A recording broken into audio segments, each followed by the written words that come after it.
اسے معلوم ہے کہ وہ بالکل قوت نہیں ہے۔ جناب عمران خان صاحب، آپ دیکھ لیجئے گا کہ یہ قصہ اس بات پر ختم ہوگا کہ فارم 47 ویلڈ نہیں ہے، 45 ہی فائنل ہوگا۔ لیکن اس بیمار شخص کی ضد یہی ہے کہ 45 نہیں 47 چلے گا۔ وہ دن دور نہیں جب بات 45 پر ہی ختم ہوگی۔ اور ذرا یہ بھی سن لیں، پاکستان لوٹنے والوں نے نئی پارٹیاں بنانے کا اعلان کر دیا۔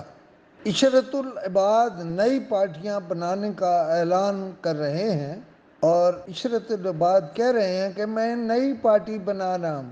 اب اس کو اس طرح ایک زمانے میں ایک اشتہار چلتا تھا، اس میں ایک چھوٹا بچہ کہتا ہے میلا بھی تو ہے۔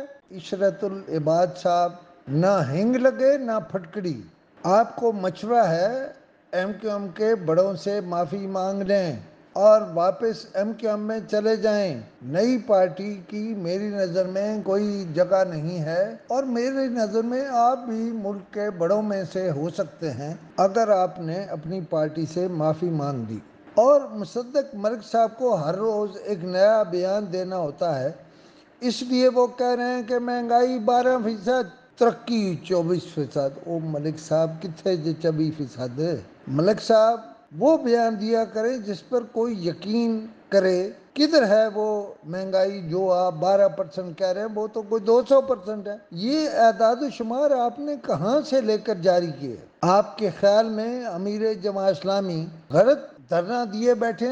ملک مصدق صاحب نہ کریں، لوگ آپ کا مذاق اڑائیں گے۔